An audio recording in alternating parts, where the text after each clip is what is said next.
നമസ്കാരം. പിറവം നഗരസഭയുടെ തിരഞ്ഞെടുപ്പ് വളരെ ശക്തമായ രീതിയിലുള്ള തെരഞ്ഞെടുപ്പിന്റെ ഒരു കളം ഒരുങ്ങിയിരിക്കുന്ന സമയത്ത് വിവിധ രാഷ്ട്രീയ പാർട്ടികളുടെ നേതാക്കന്മാർ ഇപ്പോൾ ഓശാന ടിവിയുടെ ചാനൽ ചർച്ചകളിൽ പങ്കെടുത്തുകൊണ്ടിരിക്കുകയാണ്. ഇന്ന് നമ്മോടൊപ്പം ഈ വരാൻ പോകുന്ന തെരഞ്ഞെടുപ്പിന്റെ വിശേഷങ്ങളും അവിടുത്തെ തെരഞ്ഞെടുപ്പ് എങ്ങനെയുണ്ട് അങ്ങനെയുള്ള കാര്യങ്ങൾ സംസാരിക്കുന്നതിന് വേണ്ടി രണ്ട് മുന്നണികളുടെ നേതാക്കന്മാർ ഇപ്പോൾ നമ്മോടൊപ്പം ചേർന്നിരിക്കുകയാണ്.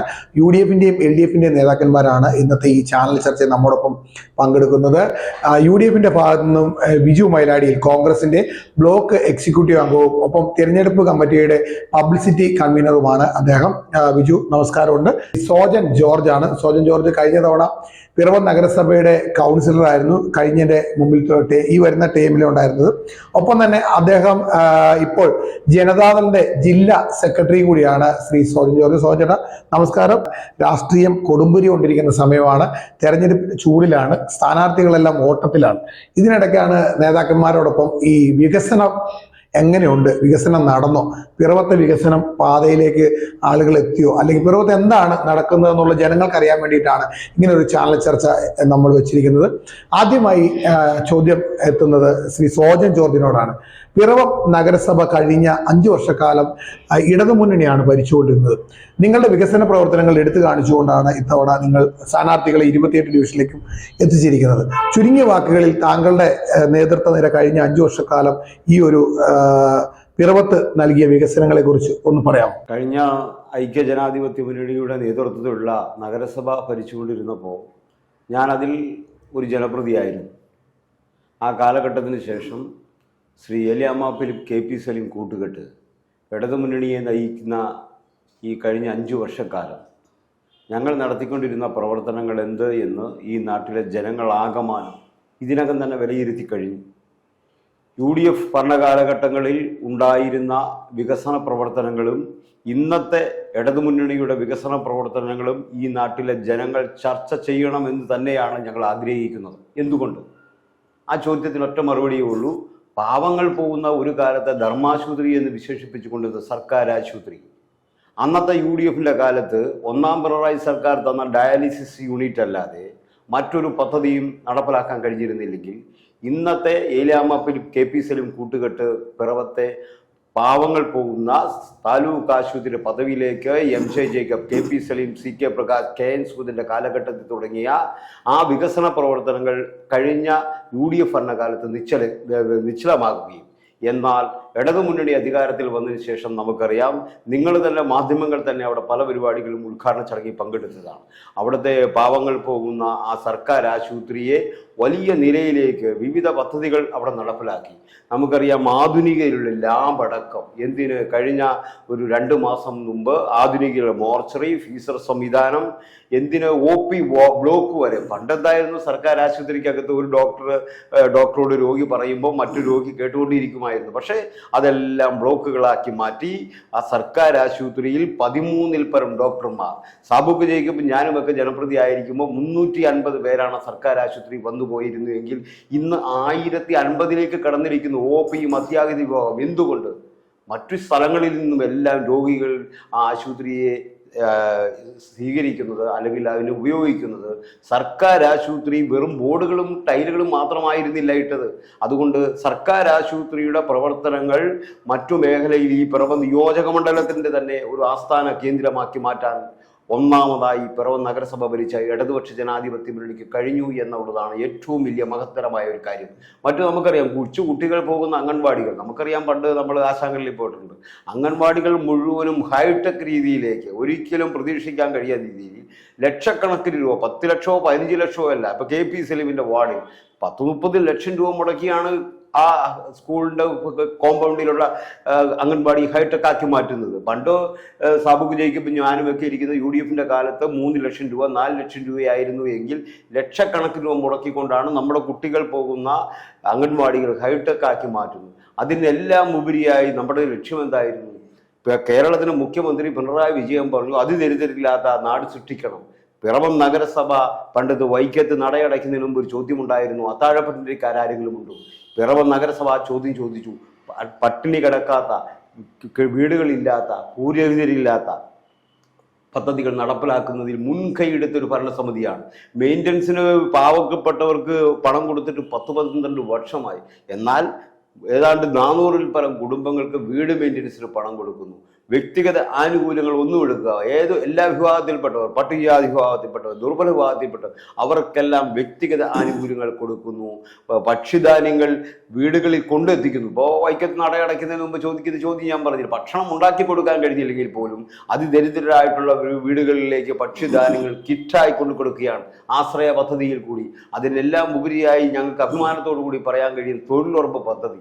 ഞാൻ പ്രതിദാനം ചെയ്യുന്ന വാർഡിൽ 100 ദിനം തൊഴിൽ കൊടുക്കാൻ കഴിഞ്ഞിരുന്നില്ല. എന്നാൽ തൊഴിലുറപ്പ് സഹോദരിമാർക്ക് 100 ദിനം തൊഴിൽ കൊടുത്തുകൊണ്ട് തൊഴിൽ മേഖലയെ ലക്ഷക്കണക്കിന് വരുന്ന തൊഴിലാളികൾക്ക് വരുമാനം വർദ്ധിപ്പിക്കുന്ന രീതിയിലുള്ള സംവിധാനം അടക്കം നിരവധി വികസന പ്രവർത്തനങ്ങൾ, അതിനെല്ലാം ഉപരിയായി സംസ്ഥാന സർക്കാരിൻ്റെ പദ്ധതികൾ നടപ്പിലാക്കാൻ ഞാൻ ജനപ്രതിയായിരുന്ന കാലത്ത്, UDF-ന്റെ കാലത്ത് അരുങ്കലറയ്ക്കലും അന്നമ്മ ടോമിയൊക്കെ ജനപ്രതിയായിരിക്കുമ്പോൾ ഞാൻ പഠിച്ച, നമ്മളും നിങ്ങളും പഠിച്ച ഗവൺമെൻറ് സ്കൂൾ ഹൈടെക് ആക്കാൻ 6 കോടി രൂപയാണ് ഒന്നാം പിണറായി സർക്കാർ കൊടുത്തത്. പക്ഷേ MLA-യും അന്നത്തെ UDF നേതൃത്വവുമായി ഉണ്ടായിരുന്ന തർക്കത്തെ തുടർന്ന് ആ സ്കൂളിൽ വെറും 1 കോടി രൂപ മാത്രമേ വിനിയോഗിച്ചുള്ളൂ.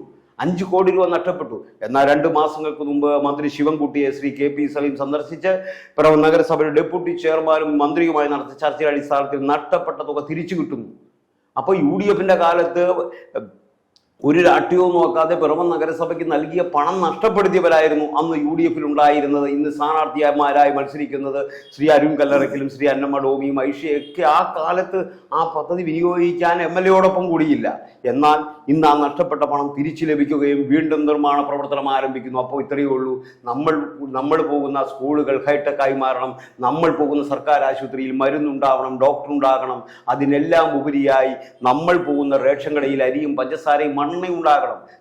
ഡൽഹിയിലെ കേരളത്തിലെ മുഖ്യമന്ത്രിയും കേരളത്തിൽ നിന്നുള്ള 20-ൽ പരം മന്ത്രിമാർ ഡൽഹിയിലെ ജന്തർ മന്ദിറിൽ സമരം നടത്തുമ്പോൾ അനൂപ് ജേക്കബ് വന്നില്ല, ഫ്രാൻസിസ് ജോർജും വന്നില്ല.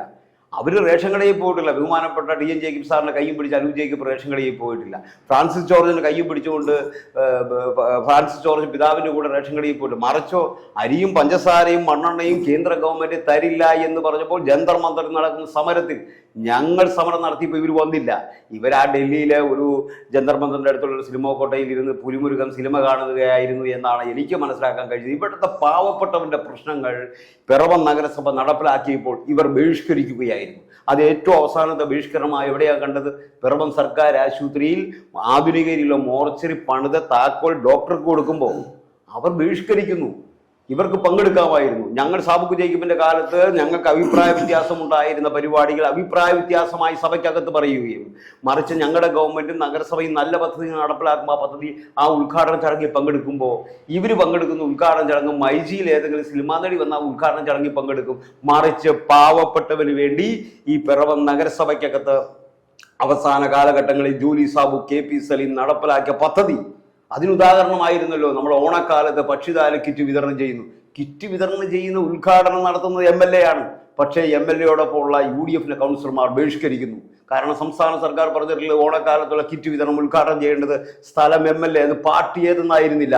പക്ഷേ MLA ഉദ്ഘാടനം ചെയ്യുമ്പോൾ ജൂലി സാബുവും KP സലീം ഞങ്ങളുമൊക്കെ പങ്കെടുക്കുമ്പോൾ അവർ ബഹിഷ്കരിക്കുകയായിരുന്നു. അതായത് ഓണക്കാലത്ത് പോലും ഭക്ഷ്യധാന്യങ്ങൾ വിതരണം ചെയ്യുന്ന ഉദ്ഘാടന ചടങ്ങുകൾ ബഹിഷ്കരിക്കുന്ന. ഇപ്പോൾ ഓണത്തിന് ഓണസദ്യ നടത്തി കേരളത്തിലെ മുഖ്യമന്ത്രിയും പ്രതിപക്ഷ നേതാവും ഒന്നിച്ചിരുന്ന് KCBC-യുടെ അധ്യക്ഷൻ ബസേലിയസ് മാർ ക്ലീമീസ് കാതോലിക്ക ബാവയും വെള്ളാപ്പള്ളി നടേശനും ഒക്കെ ഒന്നിച്ചിരുന്നു. ഓണം എന്ന് പറയുന്നത് DYFI-യുടെയോ CPM-ന്റെയോ കോൺഗ്രസിന്റെ ഉത്സവമായിരുന്നില്ല. ഇവിടെ ഓണാഘോഷത്തിന് വിളിക്കുമ്പോൾ ഇവർ ഓണാഘോഷത്തിന് വരില്ല. ഓണം എന്ന് പറയുന്നത് എന്താ? ആരുടെ ഉത്സവമാ?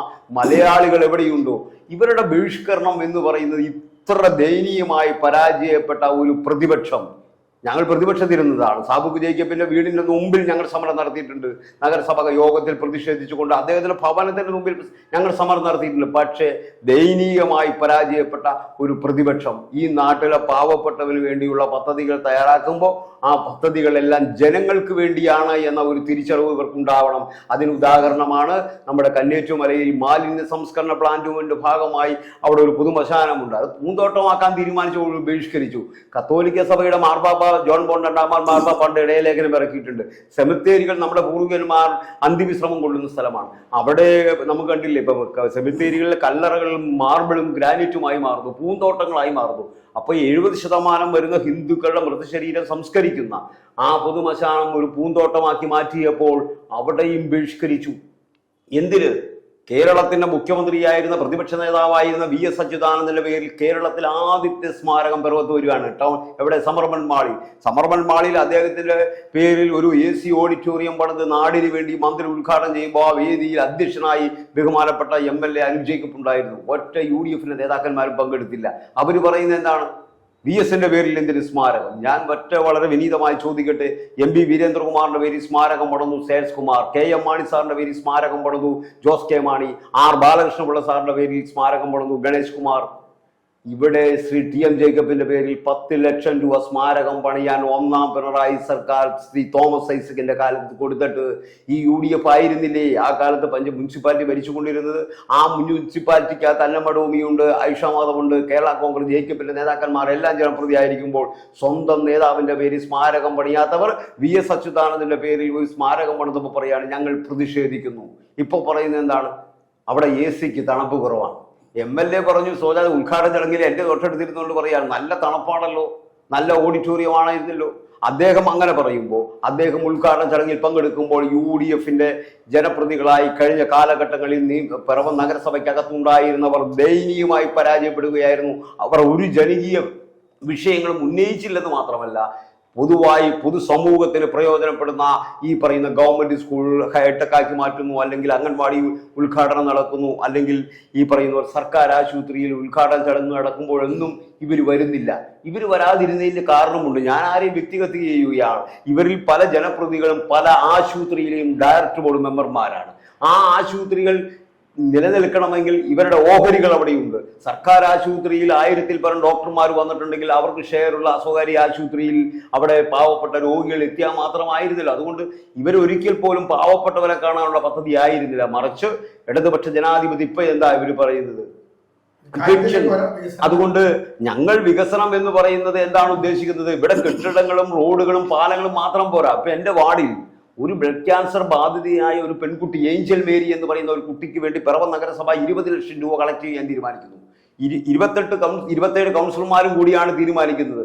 ഞാൻ ചോദിക്കട്ടെ, ആ കുട്ടി താമസിക്കുന്നത് ഞാൻ പ്രതിദാനം ചെയ്തുകൊണ്ടിരുന്ന പഴയ വാർഡായ 5-ാം വാർഡിലാണ്. ആ 5-ാം വാർഡിൽ ലക്ഷക്കണക്കിന് രൂപ പിരിക്കുന്നു. പിറവത്ത് ജൂലി സാബു, KP സലീം ലക്ഷങ്ങൾ പിരിക്കുമ്പോൾ തൊട്ടടുത്ത വാർഡിലെ മെമ്പർ UDFന്റെ വാർഡിലെ കൗൺസിലർ ആ കുട്ടിക്ക് വേണ്ടി പണം പിരിക്കാൻ ഇറങ്ങിയില്ല. ഇന്നും ആ പണവുമായി വീട്ടുകളിൽ അവരിയ്ക്കുകയാണ്. ഏഞ്ചൽ മേരിക്ക് വേണ്ടി ഈ UDFന്റെ കൗൺസിലർ പണം മേടിക്കാൻ വരുമെന്ന്. ഇവിടെ വികസനം എന്ന് പറയുന്നത് നിങ്ങൾ എന്താണ് ഉദ്ദേശിക്കുന്നത്? ഇവിടെ ആശുപത്രി വേണം, ഗവൺമെന്റ് സ്കൂളുകൾ വേണം, ഇവിടെ KSRTC ബസ് സർവീസുകൾ ആരംഭിക്കണം. പക്ഷേ അതോടൊപ്പം തന്നെ പൊതുസമൂഹം നേരിടുന്ന പ്രശ്നങ്ങൾ, പാവപ്പെട്ട കുട്ടികൾക്ക്, ഇപ്പൊ എന്റെ പ്രിയപ്പെട്ട കൗൺസിലറായിരുന്ന മുകേഷ് തങ്കപ്പന് വേണ്ടി ലക്ഷങ്ങൾ പിരിച്ചു, ഈ ഏഞ്ചൽ മേരിക്ക് വേണ്ടി ലക്ഷങ്ങൾ പിരിച്ചു. അപ്പോൾ പിറവം നഗരസഭയുടെ ലക്ഷ്യം എന്ന് പറയുന്നത് എന്തു? ഈ നാട്ടിലെ പാവപ്പെട്ട കിടപ്പ് രോഗികളെ, പാവപ്പെട്ടവരെ കാണാനുള്ളൊരു കണ്ണുണ്ടാകണം. മറിച്ച് ആ ചടങ്ങുകളിൽ ഒന്നും പങ്കെടുക്കുന്നില്ല. ഇപ്പൊ അവിടെ യോഗം വിളിച്ചു കൂട്ടി ഏഞ്ചൽ മേരിക്ക് വേണ്ടി. അതിന്റെ തലേ ദിവസമാണ് KP സലീമിന്റെ അമ്മ മരണപ്പെട്ടത്. സാധാരണ ഞങ്ങൾ ക്രിസ്ത്യാനികളൊക്കെ അമ്മ മരണപ്പെട്ടിട്ടുണ്ടെങ്കിൽ 40 കഴിഞ്ഞ് താടി വെള്ളത്തിൽ വരുന്നെങ്കിൽ KP സലീം എന്ന് പറയുന്ന ഡെപ്യൂട്ടി ചെയർമാൻ എന്റെ അമ്മ മരണപ്പെട്ടു എന്നുള്ള സത്യമാണ്. പക്ഷെ ഞാൻ പറഞ്ഞിട്ട് വിളിച്ചു കൂട്ടി ആ ഏഞ്ചൽ മേരി സലിയുടെ കൊച്ചിന്റെ ബ്ലഡ് ക്യാൻസറിന് ബാധിത ആ കുട്ടിക്ക് വേണ്ടി പണം കളക്ട് ചെയ്യുന്നതിന് വേണ്ടി അദ്ദേഹം യോഗത്തിലേക്ക് നേരിട്ട് വരികയാണ്. നിങ്ങളൊന്ന് അന്വേഷിക്കണം, നിങ്ങൾ റിപ്പോർട്ട് ചെയ്തതാണ്. ആ യോഗത്തിൽ ആ വാർഡിലെ കൗൺസിലർ അല്ലാതെ ഒരു UDFന്റെ കൗൺസിലർമാരും പങ്കെടുത്തില്ല. അപ്പൊ ഇവിടെ ജീവകാരുണ്യ പ്രവർത്തനങ്ങൾ ആര് നടത്തുന്നു എന്നുള്ളതിനെ കേന്ദ്രീകരിച്ചായിരുന്നില്ല ഇവർ വികസന പ്രവർത്തനങ്ങളെ തടസ്സപ്പെടുത്തിയത്, മറ്റു ജീവകാരുണ്യ പ്രവർത്തനങ്ങളെ തടസ്സപ്പെടുത്തിയത്. അതുകൊണ്ട് ഇടതുപക്ഷ ജനാധിപത്യ മുന്നണി ഈ കഴിഞ്ഞ 5 വർഷക്കാലം ഞങ്ങളുടെ സംസ്ഥാന സർക്കാർ നടപ്പിലാക്കിയ പദ്ധതികൾ ഞങ്ങളൊന്നും നടപ്പിലാക്കി. അവസാനം പെൻഷൻ കണ്ടില്ലേ? കഴിഞ്ഞ ദിവസം ഞാൻ എൻ്റെ ഡിവിഷനിൽ 4-ാം ഡിവിഷനിൽ നിന്ന് മത്സരിക്കുന്ന പ്രദേശത്ത് ചെന്നപ്പോൾ അവിടുത്തെ കോൺഗ്രസ് കുടുംബത്തിൽപ്പെട്ട അമ്മമാർ പറയുന്നു, നിങ്ങളുടെ മുഖ്യമന്ത്രിയും നിങ്ങളുടെ പാർട്ടിയും വാക്ക് പാലിക്കുന്നതാണ്. കാരണം എന്ത്?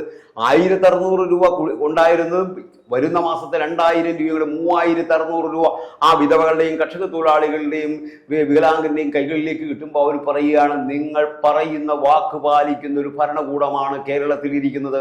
അതിന്റെ ഭാഗമായി നിൽക്കുന്ന പിറവം നഗരസഭ തീർച്ചയായും ഈ തെരഞ്ഞെടുപ്പിൽ ഞങ്ങൾ 5 വർഷക്കാലം നടപ്പിലാക്കിയ വികസന പ്രവർത്തനങ്ങൾക്ക് ഒരോട്ട എന്ന മുദ്രാവാക്യമാണ് ഞങ്ങളുള്ളത്.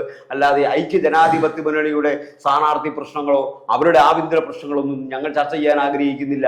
ഞങ്ങൾ പറയുന്നത് കഴിഞ്ഞ 5 വർഷക്കാലം ഏലിയാമ്മ ഫിലിപ്പ്, കെ പി സലീം, ജൂലി സാബുവിന്റെ കാലത്ത് ഇടതുപക്ഷ ജനാധിപത്യ മുന്നണി പാവപ്പെട്ടവർക്ക് വേണ്ടി നടപ്പിലാക്കിയ ഓരോ പദ്ധതിയും, സംസ്ഥാന സർക്കാർ നൽകുന്ന പദ്ധതി, കേന്ദ്ര ഗവൺമെന്റ് നൽകുന്ന പദ്ധതി. ഇപ്പൊ എന്താ തർക്കം? കന്യാകുമാരിയിൽ പൂന്തോട്ടം കൊണ്ടുവന്നത് കേന്ദ്ര ഗവൺമെന്റ് പദ്ധതിയാണ്. അതുകൊണ്ട് ഇടതുപക്ഷ ജനാധിപത്യ മുന്നണി കഴിഞ്ഞ 5 വർഷക്കാലം നടപ്പിലാക്കിയ പദ്ധതികൾ ജനങ്ങളുടെ മുമ്പിൽ സമർപ്പിച്ചുകൊണ്ടാണ് ഞങ്ങൾ ഈ തെരഞ്ഞെടുപ്പിനെ നേരിടുന്നത്. അതുകൊണ്ട് ഞങ്ങൾക്ക് ഒരു സംശയവുമില്ല, നിങ്ങൾക്കും ഈ നാട്ടിലെ ജനങ്ങൾക്കും ഒരു സംശയവുമില്ല. ഇടതുപക്ഷ ജനാധിപത്യ മുന്നണിയുടെ ഭരണം ഈ സംസ്ഥാനത്ത് LDF ഗവൺമെന്റ് അധികാരത്തിലിരിക്കുമ്പോൾ പിറവം നഗരസഭയ്ക്കകത്ത് ഇടതു മുന്നണിയുടെ ഭരണം അധികാരത്തിലെത്തും. അതിന് ഞങ്ങളൊരു ടീമായി നിന്ന് പ്രവർത്തിക്കുകയാണ്. ഞങ്ങൾക്കൊരു നാഥനുണ്ട്, ഞങ്ങൾക്കൊരു ക്യാപ്റ്റനുണ്ട്. നിങ്ങൾ ക്യാപ്റ്റൻ എന്നോ കമാൻഡർ എന്നോ വിളിച്ചോളൂ. കേരളത്തിലെ മുഖ്യമന്ത്രിയെ നിങ്ങൾ വിളിച്ചു ക്യാപ്റ്റൻ എന്ന്, കമാൻഡർ എന്ന്. ഞങ്ങൾക്കൊരു നാഥനുണ്ട്. പക്ഷെ നാഥനില്ലാത്ത മുന്നണി ഐക്യജനാധിപത്യ മുന്നണിയാണ്. ഇപ്പൊ ഞങ്ങൾ മത്സരിക്കുന്നത് 28 പേരാണ്. UDF 31 പേര്. 28 സീറ്റിലേക്ക് എങ്ങനെയാണ് 30? അതുകൊണ്ട് ഞങ്ങളെ സംബന്ധിച്ചോളം ഇതൊന്നും പ്രശ്നമല്ല. ഞങ്ങൾ പറയുന്നത് കഴിഞ്ഞ 5 വർഷക്കാലം നടപ്പിലാക്കിയ വികസന പ്രവർത്തനങ്ങൾ ജനങ്ങളുടെ മുമ്പിൽ സമർപ്പിച്ചുകൊണ്ട് കിടക്കുന്ന ഒരു തെരഞ്ഞെടുപ്പിൽ ഇടതുപക്ഷ ജനാധിപത്യ മുന്നണി വലിയ മുൻതൂക്കം. മുനിസിപ്പൽ തല കൺവെൻഷൻ കഴിഞ്ഞു, വാർഡ് തല കൺവെൻഷൻ കഴിഞ്ഞു. ഞങ്ങൾ നല്ല രീതിയിലുള്ള മുന്നോക്കമാണ് നടത്തിക്കൊണ്ടിരിക്കുന്നത്. അതിന് ഈ നാട്ടിലെ ജനങ്ങളോട് വളരെയധികം നന്ദിയുണ്ട്. ഇടതു മുന്നണിയുടെ കഴിഞ്ഞ 5 വർഷത്തെ പ്രവർത്തനങ്ങൾ, സംസ്ഥാന സർക്കാരിന്റെ 4.5 വർഷത്തെ പ്രവർത്തനങ്ങൾ ഊന്നിക്കൊണ്ടുള്ള തെരഞ്ഞെടുപ്പ് പ്രചരണമാണ് ഈ ഇടതുപക്ഷ ജനാധിപത്യ മുന്നണി നയിച്ചുകൊണ്ടിരിക്കുന്നത്. അപ്പൊ നിലവിലിപ്പോ ഇടതുമുന്നണിയുടെ ചർച്ചയിൽ പങ്കെടുത്ത സോജൻ ജോർജ് പറഞ്ഞ കാര്യങ്ങളെല്ലാം ഇപ്പോ ബിജു മൈലാടി കേട്ട് കാണുമായിരിക്കും. എന്താണ് കഴിഞ്ഞ 5 വർഷത്തെ ഒരു വികസനം എടുത്തു കാണിച്ചുകൊണ്ടാണ് ഇടതുമുന്നണി ഈ വരാൻ പോകുന്ന തെരഞ്ഞെടുപ്പിനെ നേരിടാൻ പോകുന്നതെന്നാണ് അവർ പറയുന്നത്. തവണ കഴിഞ്ഞ പ്രാവശ്യം നടത്തിയതിനേക്കാളും വികസന പ്രവർത്തനങ്ങൾ ഉണ്ടായി എന്ന് അവർ പറയുമ്പോൾ കോൺഗ്രസിന്റെ നേതാവായ ബിജു മൈലാടിക്ക് എന്താണ് പറയുന്നത്? മുന്നണിയുടെ കഴിഞ്ഞ 5 വർഷത്തെ ഭരണ നേട്ടം എന്ന് സോജൻ ജോർജ് പറഞ്ഞ കുറെ പൊള്ളയായ വാക്കുകൾ ആ വാക്കുകളിൽ തന്നെയുണ്ട്. അതിനെ ഓരോന്നോരോന്നായിട്ട് പറയാൻ സമയം വേണ്ടി വരുമെങ്കിലും കുറേയൊക്കെ ഞാൻ വിശദീകരിക്കാം. പക്ഷേ കഴിഞ്ഞ 5 വർഷത്തെ ഇവരുടെ ഭരണത്തിൽ ഏറ്റവും പൊള്ളയായിട്ട് നിൽക്കുന്നത് സോജൻ ജോർജ് പറയാൻ മറന്നുപോയ ഒരു അപ്രിയ സത്യമാണ്. 5 കൊല്ലത്തിന് മുമ്പ് ഇവർ തെരഞ്ഞെടുപ്പിനെ നേരിടുമ്പോൾ ഈ പിറവത്തെ ജനതയുടെ മുന്നിൽ വെച്ച ഒരു പ്രകടന പത്രികയുണ്ടായി. അതിൽ ഒരു വരി പോലും പ്രാവർത്തികമാക്കുവാൻ ഇവർക്ക് സാധിച്ചില്ല. അതുപോട്ടെ, ഇവരുടെ കോൺഗ്രസ്സിൽ ഇപ്പൊ വിമതന്മാരുണ്ട്, ആ രീതിയിലുള്ള വർത്തമാനങ്ങൾ വന്നപ്പോൾ കോൺഗ്രസ്സിൽ വിമതന്മാരില്ല. കോൺഗ്രസ്സിൽ വിമതന്മാർ 24-ാം തീയതിക്ക് ശേഷം ഉണ്ടായിട്ടില്ല. പിറവത്ത് ആരെങ്കിലും 1-2 സീറ്റുകളിൽ മത്സരിക്കുന്നുണ്ടെങ്കിൽ അത് കോൺഗ്രസ്സുകാരല്ല എന്ന് കോൺഗ്രസിൽ നിന്ന് അവരെ പുറത്താക്കിയിട്ടുണ്ട്. ഇതേ ചോദ്യം ഞാൻ 7-ാം വാർഡിലെ കാര്യം ചോദിച്ചു കഴിഞ്ഞാൽ ഇവർക്ക് ഉത്തരമുണ്ടോ?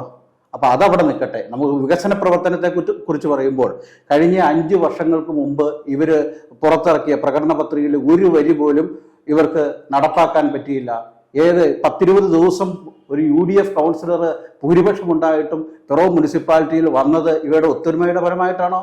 ഈ മുനിസിപ്പാലിറ്റിയിൽ ഇവർ പോകുന്നത് 3 ആയിട്ടാണ്. 2 ചെയർപേഴ്സൺമാർ വന്നു, അവർ വൈസ് ചെയർമാൻ സ്ഥിരമായിട്ടുമുണ്ട്. ഈ ഒരു സെക്കൻഡ് സീറ്റ് അല്ലെങ്കിൽ പിൻ സീറ്റ് ഡ്രൈവിംഗ് ആണ് പിറവം മുനിസിപ്പാലിറ്റിയിൽ നടക്കുന്നത്. ഇവർ കൊട്ടിഘോഷിക്കുന്ന ഒരു നേട്ടവും ഉണ്ടായിട്ടില്ല. ഇദ്ദേഹം പറഞ്ഞു താലൂക്ക് ആശുപത്രിയുടെ നിലവാരത്തെ കുറിച്ച് പറഞ്ഞു. ആ താലൂക്ക്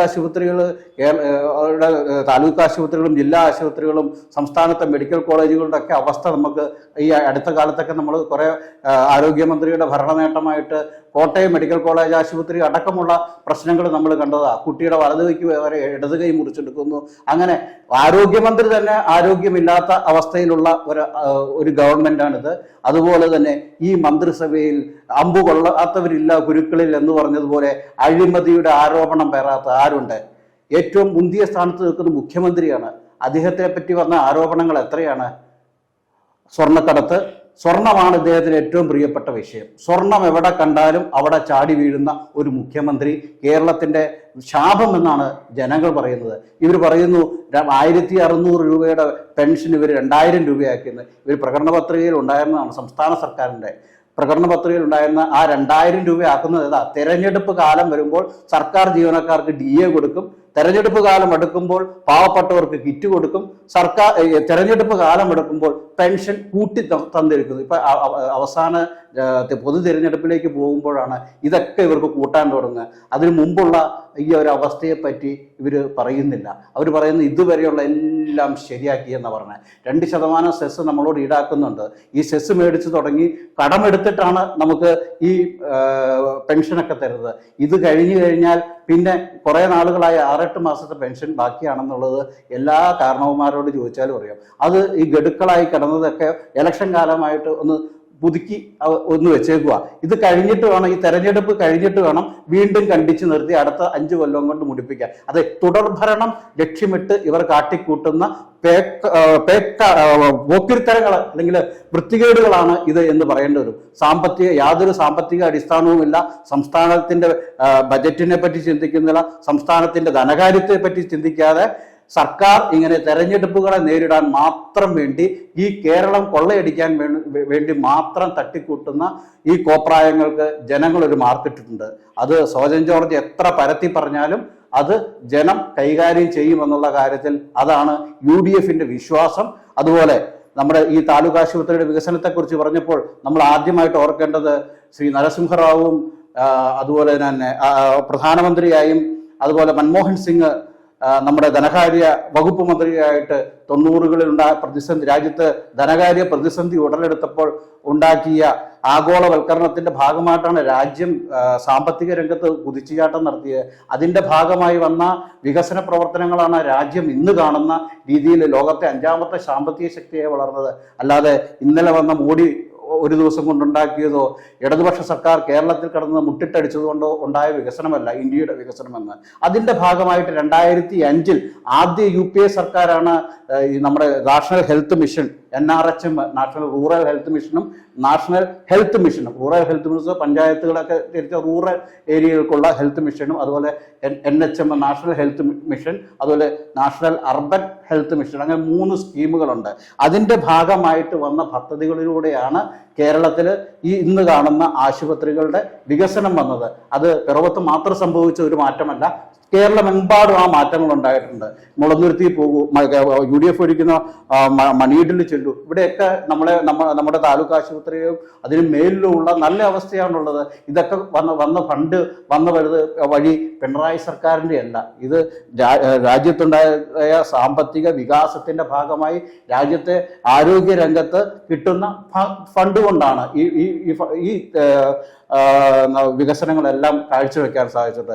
ഞാൻ പറയുന്നു 2015-20 കാലഘട്ടത്തിനിടയ്ക്ക് നമുക്ക് താലൂക്ക് ആശുപത്രിക്ക് 2.30 കോടി 2,30,00,000 രൂപ ബഹുമാനപ്പെട്ട MLAയുടെ ശ്രോഫലമായിട്ടാണ് നാഷണൽ ഹെൽത്ത് മിഷനിൽ നിന്ന് നമുക്ക് കിട്ടുന്നത്. അന്ന് 2019 കോവിഡ് കാലം വന്നപ്പോൾ ഇതിന്റെ അന്ന് വരെ 2020 തെരഞ്ഞെടുപ്പ് വരുന്നത്, അതുവരെ അതിന്റെ എല്ലാ നടപടിക്രമങ്ങളും പൂർത്തിയാക്കിയിട്ടാണ് UDF ഇറങ്ങുന്നത്. ആ പദ്ധതി പൂർത്തീകരിച്ചു. അത് വികസനം എന്നത് തുടർച്ചയാണ്, ഇവർ പൂർത്തീകരിച്ചു. അതുപോലെ ഞാൻ ചോദിക്കട്ടെ, ഈ UDF തുടങ്ങി വെച്ച പദ്ധതികൾ അവസാനിപ്പിച്ച് ഉദ്ഘാടനം ചെയ്യുവാനല്ലാതെ ഇവരെന്തിനുണ്ടായിട്ടുണ്ട്? ഇത് കേരളത്തിൽ എങ്ങും നമ്മൾ കാണുന്ന കണ്ണൂർ എയർപോർട്ട്, കൊച്ചിൻ മെട്രോ, വിഴിഞ്ഞം, ഇതൊക്കെ തുടങ്ങി വെച്ചത് UDF ആണെങ്കിലും ഇതിന്റെ നേട്ടങ്ങൾ കൊയ്തത് കൊച്ചി വിമാനത്താവളമടക്കം നേട്ടങ്ങൾ കൊയ്തത് LDF ആണ്. അത് എതിർക്കുക, പിന്നെ അത് തനിക്കാക്കുക എന്നുള്ള നയം ഇടതുപക്ഷം കാണിക്കുന്നു. പിന്നീട് ജനം എതിരാണെന്ന് കാണുമ്പോൾ ഇതെല്ലാം ഞങ്ങളുടേതാണെന്ന് ഉള്ള ഒരു സോഷ്യൽ വർക്ക്, അതായത് ഒരു മീഡിയയെ ഉപയോഗിച്ചുകൊണ്ട് അല്ലെങ്കിൽ സോഷ്യൽ മീഡിയയിലൂടെ സൈബർ സഖാക്കൾ നടത്തുന്ന ഒരു പൊളിറ്റിക്കൽ ഗിമ്മിക്കാണ് ഈ നടത്തുന്നത്. പിറവത്തുള്ള വികസനത്തിന്റെ അടിസ്ഥാനം എന്ന് പറയുന്നത് ഇതൊക്കെ തന്നെയാണ്. പിറവത്ത് അനവധിയായ വികസന പ്രവർത്തനങ്ങൾക്ക് UDF ആണ് തുടക്കമിട്ടത്. അതിൽ അത്ര പോലും ഈ കഴിഞ്ഞ 5 വർഷം നടന്നിട്ടില്ല എന്ന് പിറവത്തെ ജനങ്ങൾക്ക് ബോധ്യമുണ്ട്. അത് താലൂക്ക് ആശുപത്രിയാകട്ടെ മറ്റ് വിഷയങ്ങളിലാകട്ടെ. പിറവത്ത് നമുക്ക് ഒരു ചെറിയ താരതമ്യം കൂടി ഞാൻ പറയാം. കഴിഞ്ഞ 2024-25 വർഷത്തെ നമ്മുടെ ബജറ്റ് എന്ന് പറയുന്നത് ഏകദേശം റവന്യൂ വരുമാനം ഉദ്ദേശിച്ചിരുന്നത് 25 കോടി രൂപയോളമാണ്. അത് 27 കോടി രൂപയോളമാണ്. പക്ഷെ 25-26 വർഷമായപ്പോഴത്തേക്കും അതിന്റെ റവന്യൂ വരുമാനം ഉദ്ദേശിക്കുന്നത് 25 കോടിയാണ്. 2 കോടി രൂപയുടെ കമ്മി. ഒരു വികസിത ധനകാര്യ നയമാണെങ്കിൽ ബജറ്റിന് തുക വർദ്ധിക്കുകയല്ലേ വേണ്ടേ? നമുക്ക് അതായത് പിരിച്ചെടുക്കുന്ന റവന്യൂ വരുമാനം നമ്മുടെ മുനിസിപ്പാലിറ്റിക്ക് 2 കോടി കുറവാണ് 25-26 വർഷത്തേക്ക് ഇവർ കണക്കാക്കിയിരിക്കുന്നത്. അതായത് മുൻ വർഷത്തേക്കാൾ കുറവ് എന്ന് പറഞ്ഞാൽ കഴിഞ്ഞ വർഷം വലിയ കാര്യമായ മുന്നേറ്റമൊന്നും ഉണ്ടാക്കാൻ ഇവർക്ക് സാധിച്ചിട്ടില്ല, റവന്യൂ വരുമാനം വർദ്ധിപ്പിക്കാൻ സാധിച്ചിട്ടില്ല എന്നുള്ളതാണ്. പിന്നെ കൂടുതൽ വികസന കാര്യങ്ങളിൽ എന്തൊക്കെയാണ് എന്നുള്ളത് വ്യക്തമായ ഏതെങ്കിലും ചർച്ചകൾ ഉണ്ടായിട്ടുണ്ടോ? പിറവത്തിന്റെ വികസനത്തിന് ഉതകുന്ന ഏതെങ്കിലും പദ്ധതികളുമായിട്ട് മുന്നോട്ട് വന്നിട്ട് പ്രതിപക്ഷത്തെ കൂട്ടിക്കൊണ്ട് ഇവർ പറഞ്ഞിട്ടുണ്ടോ? MLA MP ഒക്കെ അണിനിർത്തി നമുക്ക് പോയി തിരുവനന്തപുരത്ത് പോയി ഒരുമിച്ചിരുന്ന് സംസാരിക്കാമെന്ന് ഒരു ഘട്ടത്തിലും ഇവർ പറഞ്ഞിട്ടില്ല. ഇവരുടെ കസേരയുടെ കാൽ ഉറപ്പിക്കുവാനുള്ള ധൃതിയിലായിരുന്നു. എങ്ങനെയെങ്കിലും ശ്രീമതി ഏലിയാമ്മ ഫിലിപ്പിനെ 2.5 കൊല്ലം കൊണ്ട് ഇറക്കണമെന്ന് പറഞ്ഞ് എഗ്രിമെന്റിന് പുറത്തവർ ഇരുന്നു. അത് കഴിഞ്ഞ് എങ്ങനെയെങ്കിലും വലിച്ചിയാടിക്കാനുള്ള അന്തർധാരകൾ നടന്നു. അതിൻ്റെ ഇടയ്ക്ക് 20 ദിവസം UDF ഭരണം വെച്ചു കൊടുത്തവരാണ്. അപ്പൊ ഇവരുടെ കസേരകളിയൊന്നും ജനം അറിയാത്തതല്ല. ഈ പറയുന്ന വർത്തമാനങ്ങൾ വെറുതെ വന്ന് ചാനലിൽ ഇരുന്ന് തള്ളാമെന്നല്ലാതെ ഇവിടുത്തെ ജനങ്ങൾ ഇതൊന്നും കൊണ്ടിട്ടില്ല എന്നുള്ളതാണ് സത്യം. അത് മനസ്സിലാക്കുക എന്ന് മാത്രമേ ഉള്ളൂ. നിലവിലിപ്പോ 2 UDFന്റെയും LDFന്റെയും നേതാക്കന്മാരിവിടെ സംസാരിക്കുന്ന ചില കാര്യങ്ങൾ എന്ന് പറഞ്ഞാൽ 5 കൊല്ലത്തെ LDFന്റെ വികസനവും അതിനു മുമ്പുണ്ടായിരുന്ന വികസനവും ഇതിനിടയ്ക്ക് ജനങ്ങൾക്ക് എന്ത് കിട്ടി എന്നുള്ള ഒരു കാഴ്ചപ്പാടും കാര്യങ്ങളൊക്കെയാണ് ഇപ്പോൾ നിലവിലിപ്പോൾ പറഞ്ഞത്. അതിൽ 2 രാഷ്ട്രീയ പാർട്ടികളിലെ നേതാക്കന്മാർ അങ്ങോട്ടും ഇങ്ങോട്ടും പറയുന്നത് ഒരു പാർട്ടി ഈ കസേര ഉറപ്പിക്കുവാൻ വേണ്ടിയിട്ട് കഴിഞ്ഞ 5 വർഷക്കാലം പ്രയത്നിച്ചപ്പോൾ മറ്റൊരു പാർട്ടി അവര് വികസനത്തിന് വേണ്ടിയിട്ട് നോക്കി കഴിഞ്ഞ കാലഘട്ടത്തിൽ UDF കൊണ്ടുവന്ന വികസനങ്ങളെ തന്നെ ഉദ്ഘാടനങ്ങളിലൂടെയും അവര് ആ ഒരു അധികാരം അല്ലെങ്കിൽ അങ്ങനെയുള്ള കാര്യങ്ങൾ നേടിയെടുത്തു എന്നാണ് ഇവിടെ പറയുന്നത്. ശ്രീ സോജൻ ജോർജ്, ഇപ്പൊ നമുക്ക് പിറവം നഗരസഭയിലേക്ക് വരാം. പിറവം നഗരസഭയിൽ കഴിഞ്ഞ 5 വർഷക്കാലത്തെയും അതിനു മുമ്പുള്ള 10 വർഷത്തെ കാലത്തെ കാര്യങ്ങളാണ് ജനങ്ങൾ എടുത്തു പറയുന്നത്. ഇവിടെ ജനങ്ങളുടെ ചർച്ചകളിലെല്ലാം വരുന്നത്. താങ്കൾ പറഞ്ഞ നിരവധി കാര്യങ്ങൾ പിറവത്ത് വികസന പ്രവർത്തനങ്ങളായിട്ട് തന്നെ കൊണ്ടുവന്നു എന്ന് പറയുന്നുണ്ട്. ഒപ്പം തന്നെ വിജു മൈലാടി പറയുന്നത് ഈ കഴിഞ്ഞ സാമ്പത്തിക വർഷ കാലഘട്ടത്തെയും ആ ഒരു 5 കൊല്ലക്കാലത്തെ കാര്യങ്ങളാണ് അവരും പറയുന്നത്. നിലവിൽ പിറവത്തെ ഒരു വികസനം എന്ന് പറയുന്നത് ജനങ്ങൾക്ക് എടുത്തു കാണിക്കാൻ തക്ക ഏതെങ്കിലും വികസന പ്രവർത്തനങ്ങൾ ഇപ്പോ കഴിഞ്ഞ 10 കൊല്ലത്തിനിടയ്ക്കോ ഈ 5 കൊല്ലത്തിനിടയ്ക്കോ ജനങ്ങളെ കാണിച്ചു കൊടുക്കാൻ പറ്റുന്ന താങ്കളിപ്പോ പറഞ്ഞതല്ലാത്ത ഏതെങ്കിലും വികസനം ഈ പിറവത്തെ എടുത്ത് കാണിക്കാനായിട്ട് സാധിച്ചിട്ടുണ്ടോ? എൻ്റെ പ്രിയ സുഹൃത്ത് പറഞ്ഞത് കഴിഞ്ഞ 5 വർഷക്കാലം പിറവം നഗരസഭയ്ക്കകത്ത് ഒരു പദ്ധതിയും നടന്നിട്ടില്ല എന്ന് അദ്ദേഹം പറഞ്ഞതിനോടൊപ്പം തന്നെ അദ്ദേഹം നരസിംഹറാവുവിനെയും രാജീവ് ഗാന്ധിനെയൊക്കെ കൊണ്ടുവരുവാണ്. നമുക്ക് പിറവം നഗരസഭയിൽ നിന്ന് ചർച്ച ചെയ്യാം. പിറവം നഗരസഭയിൽ നടത്തിയ വികസന പ്രവർത്തനങ്ങൾ മുൻ പ്രധാനമന്ത്രി നരസിംഹറാവു കൊണ്ടുവന്നതാണ്, ആഗോളവൽക്കരണമാണ് എന്നൊക്കെ പറയുന്നത്. അദ്ദേഹത്തിന് അതിന് മറുപടി പറയാനുള്ള ശേഷിയില്ല, അല്ലെങ്കിൽ മറുപടി പറയാൻ കഴിയില്ല.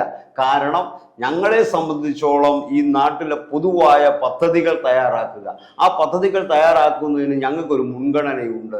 ഇവിടെ ഗസ്റ്റ് ഹൗസും IBയും അല്ല ആദ്യം വേണ്ടത്. ഇവിടുത്തെ പാവപ്പെട്ടവൻ പോകുന്ന, ഇപ്പോഴും ഞങ്ങൾ പറയുന്നു, സർക്കാർ ആശുപത്രി.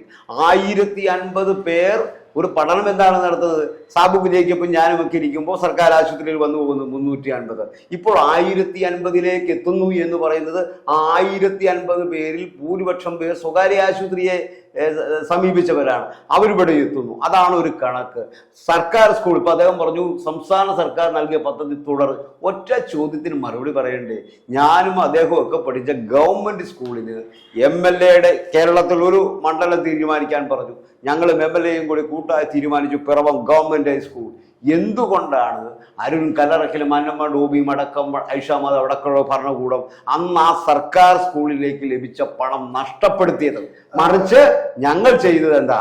ആ തടസ്സം മാറ്റി, അവിടെ ഉണ്ടായിരുന്ന പഴയ കെട്ടിടം പൊളിച്ചു മാറ്റി വിദ്യാഭ്യാസ വകുപ്പ് മന്ത്രിയുമായി നേരിട്ട് ചർച്ച നടത്തി ആ പദ്ധതി വീണ്ടും പുനരാരംഭിക്കുക.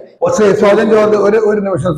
ശ്രീ ബിജു മൈലാടി, ഇപ്പൊ സോജൻ ജോർജ് പറഞ്ഞ ഒരു കാര്യത്തിനെ കുറിച്ച് ഒരു വ്യക്തത വേണം. കാരണം നിലവിൽ ഇപ്പോൾ പിറവത്തെ അദ്ദേഹം പറഞ്ഞ 2 കാര്യങ്ങളാണ് പറഞ്ഞത്. ഒന്ന്, അദ്ദേഹം പറഞ്ഞ സർക്കാർ ആശുപത്രിനെ കഴിഞ്ഞ കാലഘട്ടത്തിൽ താങ്കളുടെ UDF ഭരണം ഉണ്ടായിരുന്ന കാലഘട്ടത്തിൽ ഉണ്ടായിരുന്ന അവർ 350-400 പേരുണ്ടായിരുന്നതിൽ ഇത്രയിടത്തോളം ആൾക്കാരെ എത്തിക്കാനായിട്ട് ഈ ഒരു സാഹചര്യത്തിൽ സാധിച്ചു എന്ന് പറഞ്ഞു. ഒപ്പം തന്നെ ഗവൺമെന്റ് സ്കൂളിന്റെ ഫണ്ട് UDFന്റെ കാലഘട്ടത്തിൽ അത് നഷ്ടപ്പെടുത്തി. ഇതിന് ഒരു മറുപടി എന്താണ് പറയാം?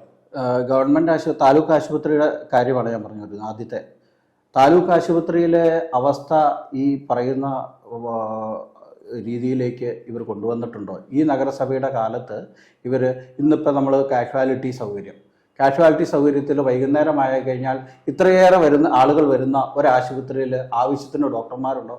താൽക്കാലികമായിട്ട് നിയമിക്കാവുന്നതാണ്. അവിടെ ഒരു കാഷ്വാലിറ്റി ഡോക്ടറെ, ഒറ്റ കാഷ്വാലിറ്റി ഡോക്ടറെ വെച്ചുകൊണ്ടാണ് നൂറുകണക്കിന് ആളുകൾക്ക് ചികിത്സ കൊടുക്കുന്നത്. അതാണ് ഇവർ കൊണ്ടുവന്ന വികസനം. അതുപോലെ തന്നെ മറ്റൊന്ന് സ്കൂളിന്റെ വിഷയത്തിൽ സംസ്ഥാന സർക്കാർ 40,000 കോടി രൂപയോളം മാറ്റിവെച്ച വികസന പദ്ധതികൾക്കായിട്ട് മാറ്റിവെച്ചതിൽ 20,000 കോടി രൂപ മാത്രമേ ചെലവഴിക്കാൻ സാധിച്ചിട്ടുള്ളൂ. ഈ സ്വാഭാവികമായിട്ടും സംസ്ഥാന സർക്കാർ ടെൻഡർ വിളിച്ച് പദ്ധതികൾ കൊടുക്കുമ്പോൾ ആ പദ്ധതികൾ ഏറ്റെടുത്ത് നടക്കുന്നവർ അത് വിട്ടുപോവുകയാണ്. കാരണം നമുക്കറിയാം KSTP വഴി പിറവത്ത് പെരുവമ്പൂഴി പെരുവാർ റോഡ് എത്ര നാൾ കരാറുകാർ ഉപേക്ഷിച്ച് പോയിട്ട് കിടന്നു. ഇതേ അവസ്ഥയാണ് ഗവൺമെന്റ് സ്കൂളിന് സംഭവിച്ചത്. കരാറുകാർക്ക് കൃത്യമായി പണം കൊടുക്കാതിരിക്കുക, അതിന് MLA വിളിച്ച് ചേർത്ത യോഗത്തിൽ നഗരസഭാ അധ്യക്ഷൻ അടക്കമുള്ളവര് മന്ത്രിയുടെ ചേംബറിൽ പങ്കെടുക്കുകയായിരുന്നു. MLA മുൻകൈ എടുത്ത യോഗത്തില്. അതാണ് ഇദ്ദേഹം നേരെ തിരിച്ച് നഗരസഭാ ചെയർമാനാണ്, അതായത് ഒരു ക്യാബിനറ്റ് മിനിസ്റ്റർ യോഗം വിളിച്ചു കൂട്ടുമ്പോൾ അവിടുത്തെ മുനിസിപ്പാലിറ്റി പഞ്ചായത്ത് പ്രസിഡന്റ് ആണോ വിളിക്കുന്നത്, അതോ ആ പ്രദേശത്തെ MLA ആണോ വിളിക്കുന്നത്? അത് പോലും മനസ്സിലാക്കാതെ വെറുതെ വന്നിരുന്ന് ഇതെല്ലാം പിറവം നഗരസഭ ചെയർമാനും ചെയർപേഴ്സണും ഒക്കെ ഉണ്ടാക്കി വെച്ചതാണ് എന്ന് പറയുമ്പോഴത്തേക്കും അതിലെ കള്ളത്തരം ആ ചോദ്യത്തിൽ തന്നെ മനസ്സിലാവുകയില്ല. ശ്രീ വിജു മൈലാടി പറഞ്ഞതിന് ഒരു വ്യക്തത വേണം. ശ്രീ സോജൻ ജോർജ്, താങ്കൾ ഉൾപ്പെടെയുള്ള LDF ഭരണസമിതി കഴിഞ്ഞ 5 വർഷക്കാലമായിട്ട് പിറവം നഗരസഭയിൽ നിരവധി വികസന പ്രവർത്തനങ്ങളാണ് കൊണ്ടുവന്നു താങ്കൾ പറഞ്ഞത്. അദ്ദേഹം പറഞ്ഞൊരു കാര്യം, വൈകുന്നേരങ്ങളിൽ കാഷ്വാലിറ്റി സൗകര്യത്തിൽ അവിടെ ഡോക്ടറെ അപര്യാപ്തത, എന്താണ് അദ്ദേഹത്തിന്റെ ഒരു മറുപടി കാണുന്നത്? പിറവം സർക്കാർ ആശുപത്രിക്ക് ആശുപത്രി വികസന സമിതിയുണ്ട്. ഞാൻ ഉമാദേവി അന്തർജനം ഈ പഞ്ചായത്തിന്റെ പ്രസിഡന്റ് ആയിരിക്കുമ്പോൾ മുതൽ 30 വർഷമായി HMC അംഗമാണ് ഞാൻ.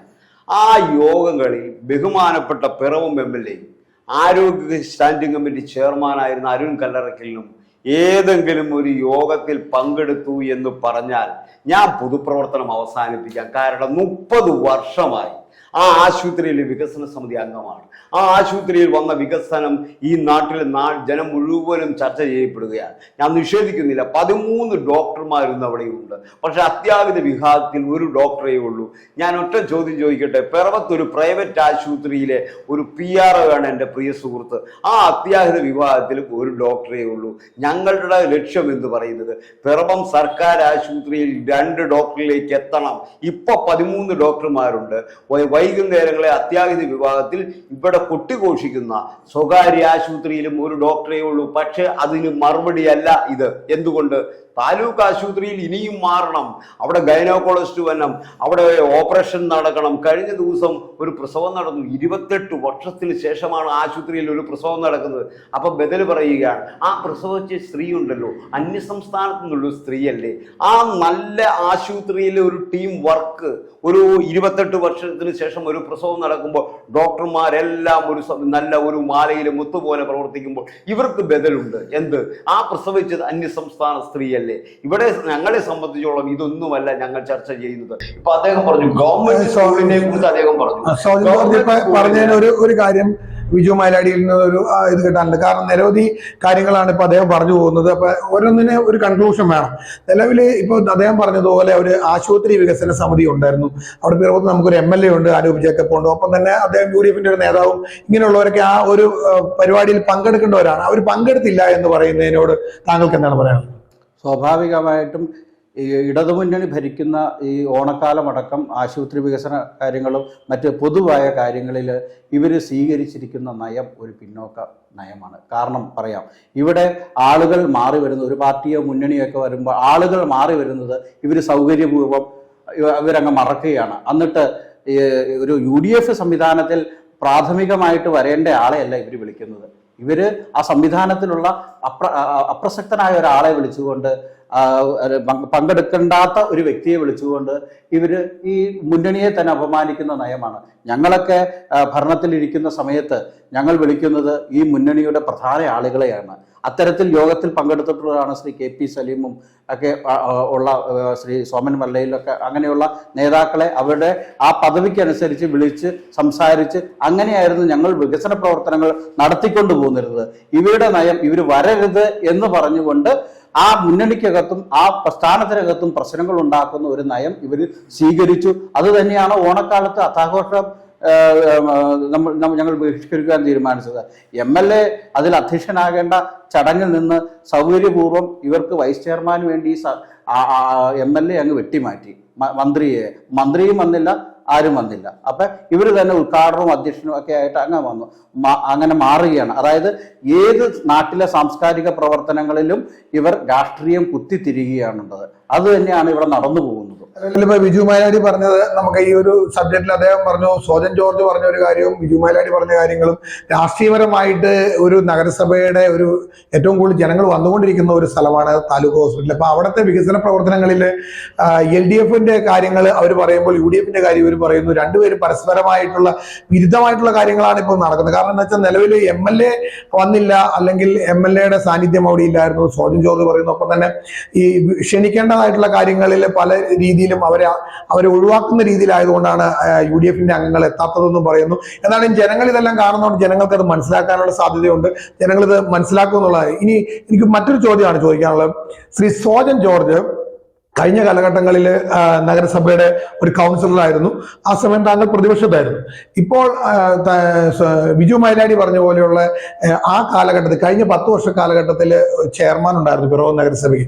അപ്പൊ അദ്ദേഹത്തിന്റെ കാലഘട്ടത്തിൽ ഉണ്ടായിരുന്ന ചില അഭിപ്രായ വ്യത്യാസങ്ങൾ, ചെയർമാനും MLAയും തമ്മിലുള്ള അഭിപ്രായ വ്യത്യാസങ്ങളെല്ലാം പിറവത്ത് വളരെ കഴിഞ്ഞ ദിവസങ്ങളിൽ ചാനലുകളിൽ വന്നു, പല ആൾക്കാരും പറയുന്നുണ്ട്. ഇതൊരു വികസനത്തിന്റെ പാതയിൽ നിൽക്കുമ്പോൾ എല്ലാവരും ഒത്തൊരുമയോട് നിൽക്കേണ്ടതിന് പകരം അത് മാറിപ്പോയി എന്നുള്ള ഒരു കാഴ്ചപ്പാട് പല കാര്യങ്ങളിലും പിറവത്തേക്കുള്ള വികസനങ്ങൾ എടുത്തു കാണിച്ചു വരുമ്പോൾ ഇല്ല, കിട്ടിയില്ല, നടത്തുന്ന സമയത്ത് മാറിപ്പോയി, അല്ലെങ്കിൽ അതിന് കൂട്ടുത്തരവാദിത്തം ഇല്ലായിരുന്നു എന്നൊക്കെ പറയുന്നു. ഇതിനെ എങ്ങനെയാണ് സോജൻ ജോർജ് വളരെ ചുരുങ്ങിയ വാക്കുകളിൽ വേണം? പിറവം നഗരസഭയ്ക്കകത്ത് അന്ന് സാബുക്ക് ജയിക്കപ്പ്, അരുൺ കല്ലറയ്ക്കൽ, ഐഷ മാതാവ്, അന്നമ്മ ടോമി, ഇവരാണ് അന്നത്തെ ഭരണസമിതിക്ക് നേതൃത്വം കൊടുത്തത്. അജേഷ് മനോഹരനും ഞാനുമൊക്കെ പിറവം നഗരസഭയ്ക്കകത്ത് പൊതുവായി വരുന്ന വികസന പ്രവർത്തനങ്ങൾ എന്തെങ്കിലും അഭിപ്രായ വ്യത്യാസമുണ്ടെങ്കിൽ ആ അഭിപ്രായ വ്യത്യാസം സഭയ്ക്കകത്ത് പറയുകയും, മറിച്ച് ആ അഭിപ്രായ വ്യത്യാസങ്ങളായി നിന്നുകൊണ്ട് ഉദ്ഘാടന ചടങ്ങിൽ പങ്കെടുക്കും. ഉദാഹരണം, നെൽകർഷകർക്ക് ബോണസ് കൊടുക്കാതെ വന്നപ്പോൾ സഭയ്ക്കകത്ത് ഞാൻ തലയിൽ കറ്റയേന്തിക്കൊണ്ടാണ് സമരം നടത്തിയത്. ബോണസ് സമയബന്ധിതമായി സംസ്ഥാന സർക്കാർ നഗരസഭയ്ക്ക് നൽകിയിട്ട് അത് കൈമാറിയില്ല. ഞങ്ങൾ കറ്റയേന്തിയ സമരം നടത്തിയപ്പോൾ സാബുക്ക് ജയിക്കും പറഞ്ഞു, നമുക്ക് ഒന്നിച്ചിരിച്ച് ചർച്ച ചെയ്ത് 24 മണിക്കൂറിൽ ആ പണം കൊടുക്കുന്നു.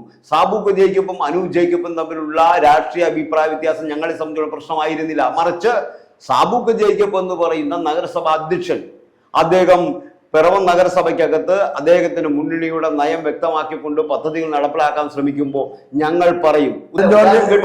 ഒരു കാര്യം കൂടി ഇപ്പൊ സോജൻ ജോർജ് പറഞ്ഞത് ഞാനിപ്പോ ചോദിക്കാനുള്ള ഒരു കാരണം എന്ന് പറഞ്ഞാൽ, സോജൻ ജോർജ് ഉൾപ്പെടെ ഉണ്ടായിരുന്ന പ്രതിപക്ഷ അംഗങ്ങൾ അന്നത്തെ സമയത്ത് നഗരസഭയിൽ ഉണ്ടായിരുന്നവരാണ്. പിറവത്തിനൊരു വികസനം വേണമെന്നുള്ള ആഗ്രഹമുള്ള പ്രതിപക്ഷ അംഗങ്ങൾ ഈ ഒരു 5 വർഷക്കാലം ഇങ്ങനെ ഒരു ചെയർമാനും MLAയും തമ്മിലുള്ള ഒരു നീക്കുപോക്ക്, അല്ലെങ്കിൽ അവർ തമ്മിലൊരു സ്വരച്ചേർച്ച ഇല്ലാത്ത കാര്യം ആ കാലഘട്ടത്തിലൊന്നും പറയാതെ ഈ ഒരു കഴിഞ്ഞ കാലഘട്ടങ്ങൾ, ഇപ്പൊ ഈ തെരഞ്ഞെടുപ്പ് കഴിഞ്ഞു, ഇപ്പൊ വരാൻ പോകുന്ന തെരഞ്ഞെടുപ്പ് സമയത്ത് പറയുന്നതിന്റെ ഒരു അർത്ഥം മനസ്സിലാകുന്നില്ല. സാബുക്ക് ജേക്കബ് ഈ ഓൺലൈൻ ചാനലുകളും മാധ്യമങ്ങളോടും പറഞ്ഞത് എന്താണ്? MJ ജേക്കബ് എന്ന് പറയുന്ന മുൻ MLA പിറവത്ത് നടത്തിയ വികസന പ്രവർത്തനമല്ലാതെ മറ്റൊരു വികസന പ്രവർത്തനങ്ങളും പിറവം മണ്ഡലത്തിൽ നടന്നിട്ടില്ല എന്ന് പറഞ്ഞത് ഞങ്ങളല്ല. 10 വർഷക്കാലം പഞ്ചായത്തിനെയും മുനിസിപ്പാലിറ്റിയും നയിച്ച KPCC അംഗമായിരുന്ന സാബുക്ക് ജേക്കബാണ് പറഞ്ഞത് പിറവം കണ്ട ഏറ്റവും വലിയ വികസന പ്രവർത്തനം നടത്തിയത് MJ ജേക്കബിന്റെ കാലത്താണ്. എന്തുകൊണ്ട്? അതിന് ഉദാഹരണമാണ് അനൂപ് ജേക്കബിന്റെ കാലത്ത് സബർമൻ മാളിന്റെ 4 കാല് വാർത്തിട്ടു. പക്ഷേ തുടർന്ന് വന്ന പിണറായി വിജയന്റെ ഗവൺമെന്റ് തീരുമാനിച്ചു.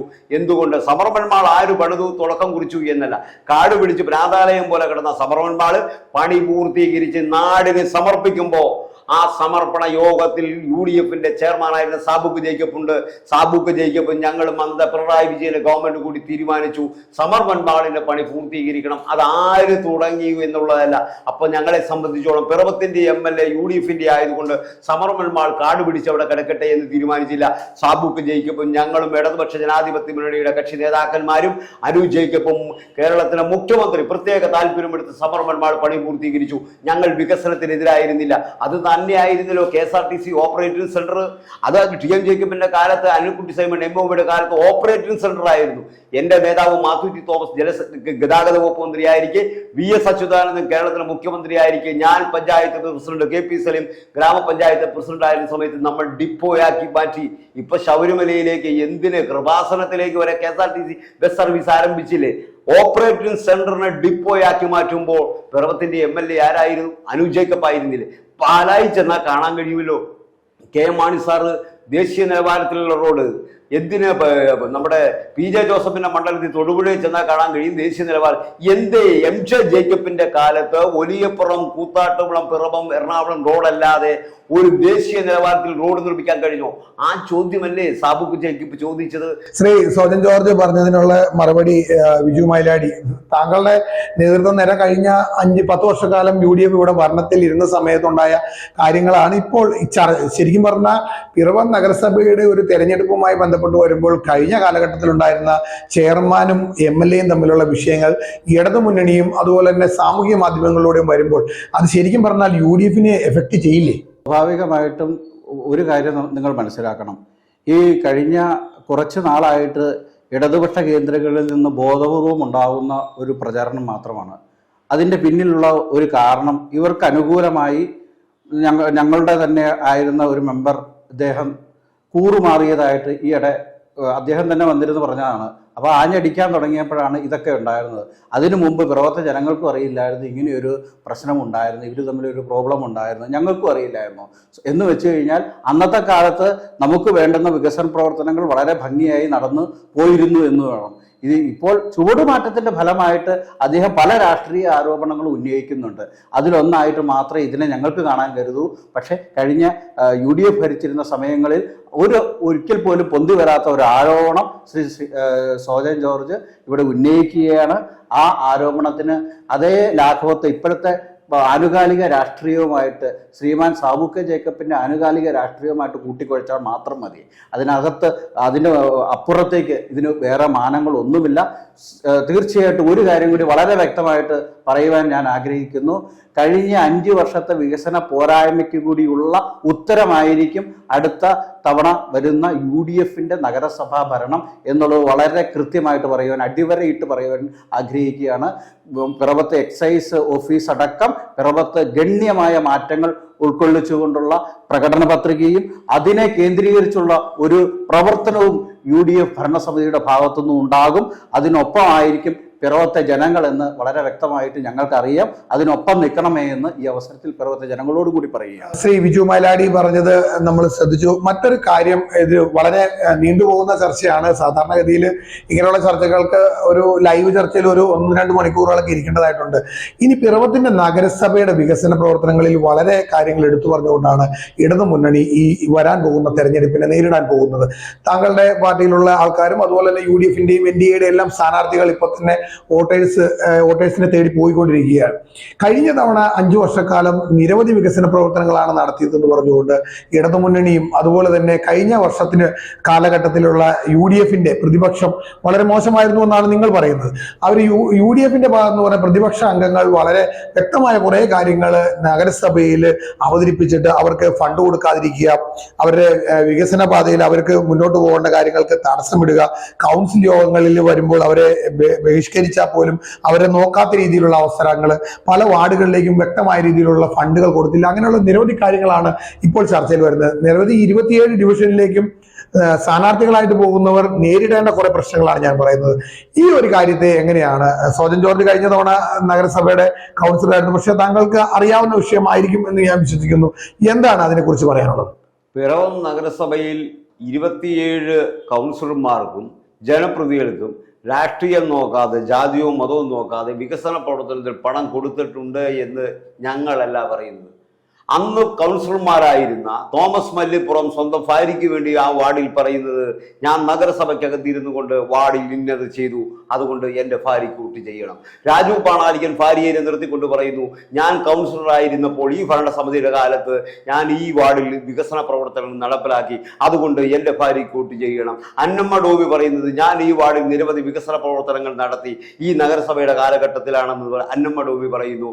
എൻ്റെ പ്രിയ സുഹൃത്ത് ഒരു കൗൺസിലറായിരുന്ന 12ാം വാർഡിലെ കൗൺസിലർ പറയുന്നു, എൻ്റെ ഭാര്യയാണ് മത്സരിക്കുന്നത്, പക്ഷെ ഞാൻ ജനപ്രതിയായിരുന്നപ്പോൾ ഒത്തിരി വികസന പ്രവർത്തനങ്ങൾ നടപ്പിലാക്കി. അപ്പോൾ ആ ചോദ്യത്തിലുള്ള മറുപടി അത്രയേ ഉള്ളൂ, അവർ തന്നെ തെരഞ്ഞെടുപ്പിൽ മത്സരിക്കുമ്പോൾ ഞങ്ങൾ ജനപ്രതിയായിരുന്ന ഈ കാലഘട്ടങ്ങളിൽ വികസന പ്രവർത്തനങ്ങൾ നടത്തിയിട്ടുണ്ട് എന്ന് അവർ പറയുമ്പോൾ, എൻ്റെ പ്രിയ സുഹൃത്ത് ബിജു പറയുന്നത് ചെയ്തില്ല എന്ന് പറയുമ്പോൾ, അവർ തന്നെ തെരഞ്ഞെടുപ്പിൽ അവരുടെ ഭാര്യമാരാകട്ടെ മക്കളാകട്ടെ ആരെങ്കിലും ആകട്ടെ വോട്ടർ പട്ടിക പേരുള്ളവർ ആരെങ്കിലും മത്സരിക്കട്ടെ, ഇതൊന്നും ഞങ്ങളുടെ പ്രശ്നമല്ല. കാരണം മുളക്കുളത്ത് നിന്ന് ഒരു മഹിളാ കോൺഗ്രസിന്റെ ജില്ലാ സെക്രട്ടറി മത്സരിക്കുന്നു. ആ സഹോദരി ഇന്നലെ പറഞ്ഞത് കോൺഗ്രസിന്റെ നേതാവായിരുന്ന ലതിക സുഭാഷിന് സീറ്റ് കൊടുക്കാതിരുന്നപ്പോൾ തലമുണ്ടനം ചെയ്തു. ഞാൻ തലമുണ്ടനം ചെയ്യില്ല. എന്താ പറഞ്ഞത്? അന്ന് ഉമ്മൻചാണ്ടിയുടെ വലം കൈയായിരുന്നു ലതിക സുഭാഷ്. ഞാൻ തലമുണ്ടനം ചെയ്യാതെ ഇതാ മുളക്കുളത്ത് നിന്ന് മത്സരിക്കുന്നു. ആ വനിതാ സ്ഥാനാർത്ഥിയാണ് പറഞ്ഞത് ഈ മുന്നണിയിലെ വനിതാ സീറ്റുകൾ വിറ്റു എന്ന്. ഇലക്ഷൻ കമ്മീഷൻ പരിശോധിക്കേണ്ട ഏറ്റവും പ്രധാനപ്പെട്ട ഗൗരവകരമായ ഒരു മഹിളാ കോൺഗ്രസിന്റെ ജില്ലാ സെക്രട്ടറിയായി ഒരു മത്സരിക്കുന്ന സ്ഥാനാർത്ഥി നിങ്ങളുടെ ഓൺലൈൻ ചാനലിൽ നിന്നുകൊണ്ട് വിളിച്ചു പറയുകയാണ്, ഈ മുനിസിപ്പാലിറ്റിയിലെ വനിതാ സീറ്റുകൾ കോൺഗ്രസ് നേതൃത്വം വിറ്റിരിക്കുന്നു എന്ന് പറഞ്ഞത് ഇടതുപക്ഷ ജനാധിപത്യ മുന്നണിയല്ല. അതുകൊണ്ട് ഐക്യ ജനാധിപത്യ മുന്നണിയിലെ ആഭ്യന്തര പ്രശ്നം ഞങ്ങൾക്ക് ഞങ്ങൾ ചർച്ച ചെയ്യുന്നില്ല.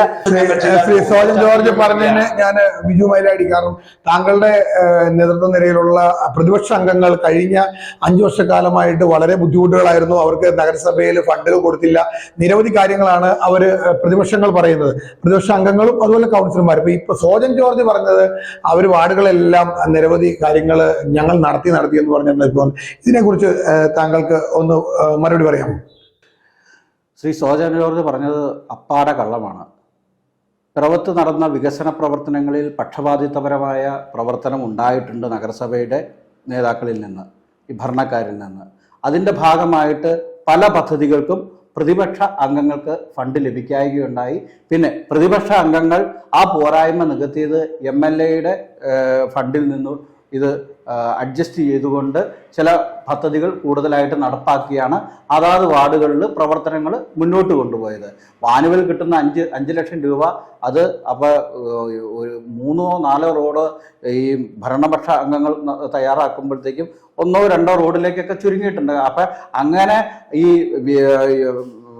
ഭരണപക്ഷ അംഗങ്ങൾ വൻതോതിൽ ഈ ഫണ്ടുകൾ തങ്ങളുടേതാക്കി മാറ്റുമ്പോൾ പ്രതിപക്ഷ അംഗങ്ങൾ മറ്റു രീതിയിൽ തങ്ങൾക്ക് കിട്ടിയ ഫണ്ട് കുറച്ചുകൂടി ആവശ്യമുണ്ടെങ്കിൽ ലഭിക്കാത്ത അവസ്ഥയിൽ ഉള്ളത് വെച്ചുകൊണ്ട് വ്യക്തമായിട്ട് അതാത് വാർഡുകൾ പ്രവർത്തിച്ചിട്ടുണ്ട്. പിന്നെ അദ്ദേഹം പറഞ്ഞ ഒരു ആരോപണം, അത് മഹിളാ കോൺഗ്രസിന്റെ നേതാവിനെ പറ്റി പറഞ്ഞത്, ഇതൊരു മുന്നണി സംവിധാനമാണ്. UDF ആണെങ്കിൽ LDF ആണെങ്കിലും UDFിൽ സീറ്റുകളുടെ ചർച്ച വന്നപ്പോൾ UDFിന്റെ ഒരു പ്രധാന മുന്നണിയാണ് കേരള കോൺഗ്രസ് ജേക്കബ് വിഭാഗം, അതുപോലെ തന്നെ കേരള കോൺഗ്രസ് ജോസഫ്. അപ്പം ഈ 2 മുന്നണികൾ കോൺഗ്രസ് അടക്കുന്ന UDF മുന്നണിയുടെ ഭാഗമാണ്. അതിൻ്റെ ഭാഗമായി സീറ്റ് ചർച്ചയിൽ ഉണ്ടായപ്പോൾ ചില വാർഡുകളിലുള്ള ഏറ്റക്കുറച്ചിൽ വിട്ടുവീഴ്ചകളുടെ ഫലമായിട്ടാണ് 19ാം വാർഡിൽ അങ്ങനെ ഒരു സംഭവം ഉണ്ടായത്. കേരള കോൺഗ്രസിന്റെ ഏറ്റവും പ്രധാനപ്പെട്ട ഒരു നേതാവാണ് ശ്രീമതി അന്നമ്മ ടോമി. അവർക്ക് സീറ്റ് നിഷേധിക്കാതിരിക്കാൻ UDFിന് കാരണമുണ്ടായിരുന്നില്ല. സ്വാഭാവികമായിട്ടും മഹിളാ കോൺഗ്രസിന്റെ നേതാവായിരുന്ന പ്രസ്തുത വ്യക്തിക്ക് അവിടെ സീറ്റ് നഷ്ടപ്പെടുന്ന ഒരു സാഹചര്യം ഉണ്ടായി. അവർക്ക് വേണ്ടി മറ്റൊരു സീറ്റ് ഒഴിച്ചിട്ടും കൂടി ചെയ്തു. അവർക്ക് അതിൽ മത്സരിക്കാൻ പറ്റില്ല. അപ്പം എനിക്ക് ജയിച്ചില്ലെങ്കിലും വേണ്ട, ഞാൻ മറ്റുള്ളവരെ തോൽപ്പിക്കും എന്ന രീതിയിൽ മുന്നോട്ട് വരുമ്പോൾ സ്വാഭാവികമായിട്ട് ഒരു മുന്നണിക്ക് എങ്ങനെ അവരെ വെച്ചു ഉറപ്പിക്കാൻ സാധിക്കുന്നത്? അതിന്റെ ഫലമായിട്ട് അവർ ചില വെല്ലുവിളികൾ നടത്തുകയും പുറത്തു പോവുകയും ചെയ്തിട്ടുണ്ട്. അതിപ്പോൾ നാളെ LDF സംബന്ധിച്ചാൽ 7ാം വാർഡിൽ അവർ യോഗം നടന്നപ്പോൾ അവിടുത്തെ ഒരു CPM അംഗം കയറി ചെന്ന് ഭാര്യയ്ക്ക് സീറ്റ് ചോദിച്ചെന്ന് കേൾക്കുന്നത്. സീറ്റ് കൊടുക്കില്ല എന്ന് പറഞ്ഞപ്പോഴത്തേക്ക് ദാഷ്ട്യം ഇഷ്ടപ്പെട്ടില്ല, അതുകൊണ്ട് അവർ സീറ്റ് കൊടുത്തില്ല. അപ്പോൾ അവർ വിമതയായിട്ട് മത്സരിച്ചു. ആ പാർട്ടി അംഗത്തിന്റെ ഭാര്യ വിമതയായിട്ട് മത്സരിക്കുന്നു.